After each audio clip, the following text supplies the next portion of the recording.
Delhi BJP विधायक दल की आज शाम 6 बजे बैठक है। नए सीएम के नाम का आज हो सकता है ऐलान। दिल्ली के 14 पंडित पंत मार्ग में बीजेपी दफ्तर में होगी विधायक दल की बैठक।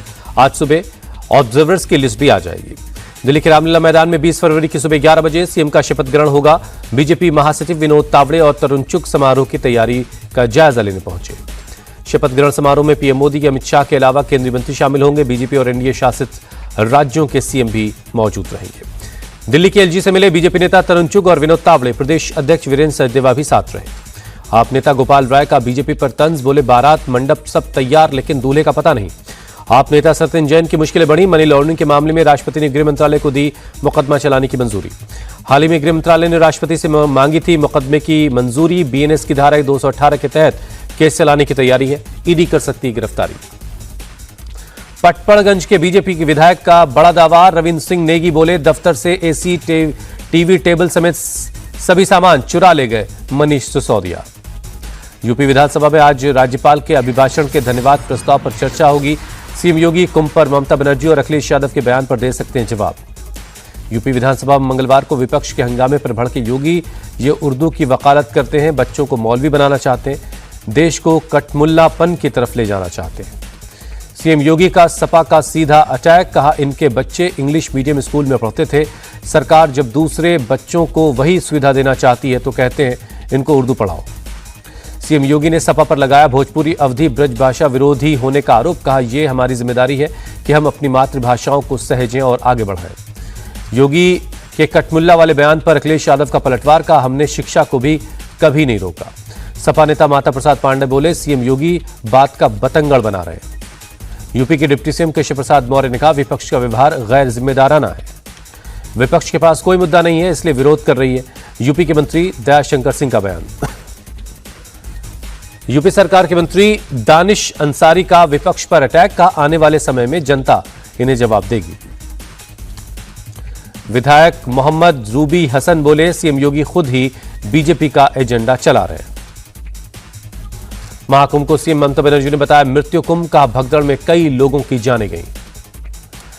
ममता बनर्जी ने कहा वीवीआईपी के लिए ही सारे इंतजाम किए गए हैं। सपा सांसद डिंपल यादव ने भी ममता बनर्जी के सुर में सुर मिलाया। कहा कुंभ में कई निंदनीय घटनाएं हुई हैं। ममता बनर्जी के बयान पर शुभेंदु अधिकारी बोले महाकुंभ का अपमान नहीं सहेगा हिंदुस्तान। बीजेपी नेता मनजिंदर सिंह सिरसा ने कहा क्या वो इस्लाम के बारे में ऐसा बोल सकती हैं।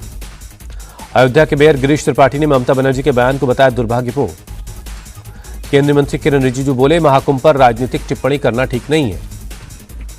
अखिलेश यादव बोले धार्मिक कार्यक्रम मुनाफे के लिए नहीं, जनता की सेवा के लिए होता है। सपा सांसद रामगोपाल यादव बोले ये महाकुंभ नहीं बल्कि कुंभ है। परमार्थ निकेतन आश्रम के अध्यक्ष स्वामी चिदानंद सरस्वती ने ममता बनर्जी के बयान को दिया जवाब। कहा यह मृत्यु कुंभ नहीं महान कुंभ है। इसे मृत्यु कुंभ कहने वाली मृत सोच है। ऐसी सोच को बदलना चाहिए। चिदानंद सरस्वती बोले अब तक 55 करोड़ लोग स्नान कर चुके हैं। मुझे लग रहा है ये मृत्यु कुंभ नहीं अमृत कुंभ बन गया है। ये भारत को कुंभ महान बनाने वाला कुंभ है। प्रयागराज महाकुंभ का आज 38वां दिन है। अब तक 55 करोड़ 56 लाख लोगों ने संगम में स्नान किया है। महाराष्ट्र के डिप्टी सीएम एकनाथ शिंदे आज जाएंगे प्रयागराज। शिवसेना सांसदों और विधायकों के साथ संगम में स्नान करेंगे। प्रयागराज महाकुंभ में सितारों का आना जारी है। सिंगर शान ने संगम में लगाई आस्था की डुबकी। महाकुंभ में नेता अभिनेता का रेला। केंद्रीय मंत्री प्रहलाद जोशी ने परिवार के साथ डुबकी लगाई। पूर्व उपराष्ट्रपति वेंकैया नायडू भी पहुंचे प्रयागराज। परिवार के साथ संगम में स्नान किया। आंध्र प्रदेश के डिप्टी सीएम पवन कल्याण पहुंचे प्रयागराज। परिवार के साथ संगम में लगाई डुबकी। पवन कल्याण बोले हमारी भाषा और संस्कृति अलग अलग हो सकती है लेकिन हमारा धर्म एक है। बीजेपी नेता साक्षी महाराज ने संगम में किया स्नान। कहा विपक्ष को आस्था का सम्मान करना चाहिए, उन्हें आकर डुबकी लगानी चाहिए। कुछ आते भी हैं चोरी चोरी। महाकुंभ के लिए पटना जंक्शन पर यात्रियों की भारी भीड़ है। मगध एक्सप्रेस के आते ही ट्रेन पर चढ़ने की कोशिश शुरू हुई। एक यात्री इमरजेंसी खिड़की से घुसता हुआ नजर आया।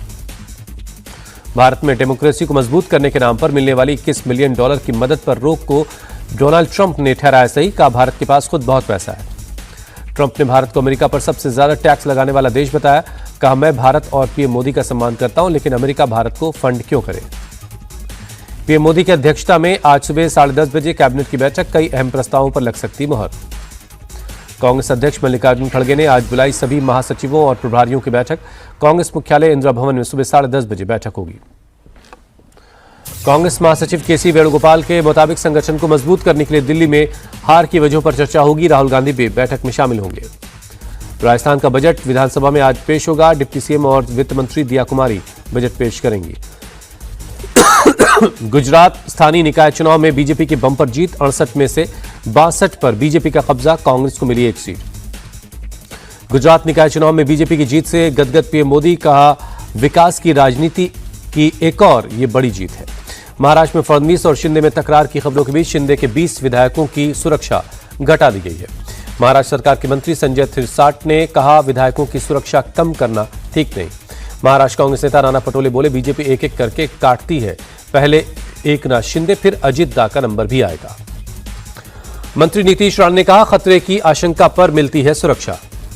कांग्रेस नेता हुसैन दलवाई का विवादित बयान, बीजेपी सांसदों को बताया आतंकी। हुसैन दलवाई पर नीतीश राणे का पलटवार, कांग्रेस को बताया सबसे बड़ा आतंकवादी संगठन। बंगाल विधानसभा में जबरदस्त हंगामा, शुभेंदु अधिकारी समेत बीजेपी के 4 विधायक सस्पेंड। सीएम ममता बनर्जी का बीजेपी पर अटैक, कहा बोलने की आजादी का मतलब सांप्रदायिकता फैलाना नहीं है। शुभेंदु अधिकारी ने ममता सरकार को हिंदू विरोधी बताया, कहा हमें अवैध ढंग से निलंबित किया गया। पीएम मोदी से सपरिवार मिले ब्रिटेन के पूर्व पीएम ऋषि सुनक। पीएम ने सोशल मीडिया एक्स पर शेयर की तस्वीर, लिखा कई मुद्दों पर अच्छी बातचीत हुई। ऋषि सुनक ने परिवार के साथ संसद भवन का भी दौरा किया। राज्यसभा सांसद सुधा मूर्ति भी मौजूद रही। केरल के मल्लापुरम में स्टेडियम में धमाका, फुटबॉल मैच के दौरान स्टेडियम में रखे पटाखों में आग लगने से हुआ ब्लास्ट। फाइनल मैच के लिए रखे गए थे पटाखे। पटाखों में धमाकों के बाद स्टेडियम में मची अफरा तफरी। हादसे में करीब 10 लोगों को चोटें आई हैं, सभी का अस्पतालों में चल रहा है इलाज। दिल्ली के नांगलोई में एक 2 मंजिला मकान में भीषण आग लग गई। दूसरी मंजिल से जान बचाने के लिए कूदते हुए एक शख्स का वीडियो वायरल है।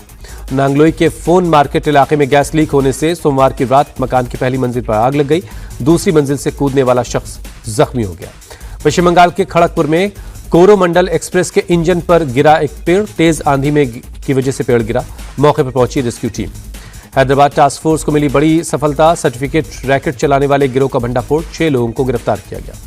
टास्क फोर्स की टीम ने आरोपियों के पास से 114 फर्जी सर्टिफिकेट बरामद किए। पुलिस लगातार पकड़े गए लोगों से पूछताछ कर रही है। हरियाणा के अटेला माइनिंग इलाके में इनकम टैक्स की रेड, माइनिंग कंपनियों पर मारा छापा। इलाके में सीआरपीएफ के जवानों को तैनात किया गया है। असम के कोकराझार में धड़ल्ले से हो रही अफीम की खेती, पुलिस ने अवैध तरीके से उगाए गए अफीम की फसलों को नष्ट किया। पटना में पुलिस और बदमाशों के बीच मुठभेड़, 4 राउंड फायरिंग के बाद घर में छिपे थे 4 बदमाश। तेजस्वी यादव का सरकार पर हमला, कहा बिहार में हर रोज 200 राउंड फायरिंग होती है। तेजस्वी यादव बोले बिहार में अपराध बढ़ता जा रहा है, लेकिन मुख्यमंत्री नीतीश कुमार को कोई मतलब नहीं है। रणवीर इलाहाबादिया को सुप्रीम कोर्ट की जबरदस्त फटकार, कहा ऐसी बातें गंदे दिमाग की उपज है। सुप्रीम कोर्ट ने कहा भद्दी भाषा से सस्ती लोकप्रियता बटोरने की कोशिश है।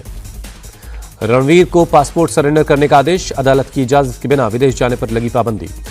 मुंबई पुलिस ने रणवीर को तीसरी बार समन जारी किया। समन मिलते ही तत्काल बयान दर्ज करवाने के लिए कहा।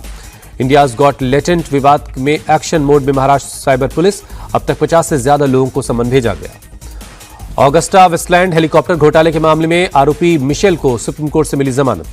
ओडिशा में नेपाली छात्रा की मौत का मामला, सरकार ने गठित की उच्च स्तरीय समिति, रिपोर्ट के आधार पर लिया जाएगा एक्शन।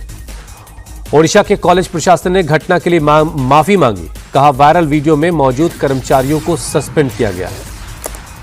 हरियाणा सचिवालय में मधुमक्खियों का हमला, कई कर्मचारी घायल हो गए, कपड़े ओढ़कर मधुमक्खियों से खुद को बचाते हुए नजर आए। साउथ कश्मीर में आतंकियों की कोशिश नाकाम, पुलवामा में सुरक्षा बलों ने आईईडी डिफ्यूज किया। जम्मू कश्मीर के सांबा पुलिस को कामयाबी, बड़े पैमाने पर गोला बारूद बरामद किया। महाराष्ट्र के पुणे में छत्रपति शिवाजी महाराज की जयंती पर जश्न का माहौल, शहर को रोशनी से सजाया गया है। पुणे के जुन्नार में शिवाजी की जयंती पर लाइट शो का आयोजन हुआ, जमकर हुई आतिशबाजी, बड़ी संख्या में पहुंचे लोग। ठाणे पहुंचे सीएम देवेंद्र फडणवीस, छत्रपति शिवाजी महाराज की प्रतिमा का अनावरण किया। देवेंद्र फडणवीस क्रेन पर चढ़कर शिवाजी महाराज की प्रतिमा पर पुष्प अर्पित करते हुए नजर आए। इस दौरान कार्यक्रम में बड़ी संख्या में कार्यकर्ता भी शामिल हुए। आईसीसी चैंपियंस ट्रॉफी का आज से आगाज होगा। न्यूजीलैंड और पाकिस्तान के बीच खेला जाएगा ओपनिंग मैच। टूर्नामेंट में वनडे की टॉप 8 टीमें हिस्सा ले रही हैं। कराची के नेशनल स्टेडियम में न्यूजीलैंड और पाकिस्तान की टीमें आमने सामने होंगी। दोपहर 2:30 बजे शुरू होगा मैच। चैंपियंस ट्रॉफी में भारत का कल बांग्लादेश से होगा सामना। नई पिच पर होंगी दोनों टीमें आमने सामने, स्पिनर्स को मिल सकता है फायदा। विमेंस प्रीमियर लीग में आज दिल्ली कैपिटल्स और यूपी वॉरियर्स के बीच होगा मुकाबला। वडोदरा में भिड़ेंगी दोनों टीमें। शाम 7:30 बजे शुरू होगा मैच। विमेंस प्रीमियर लीग में सीवर, ब्रंट और मैथ्यूज के शानदार प्रदर्शन से मुंबई इंडियंस को मिली सीजन की पहली जीत। गुजरात जायंट्स को 5 विकेट से हराया। फिल्म मेरे हस्बैंड की बीवी के प्रमोशन के लिए दिल्ली पहुंचे अर्जुन कपूर। रकुल प्रीत सिंह और भूमि पेडनेकर भी पहुंची। 21 फरवरी को फिल्म रिलीज हो रही है।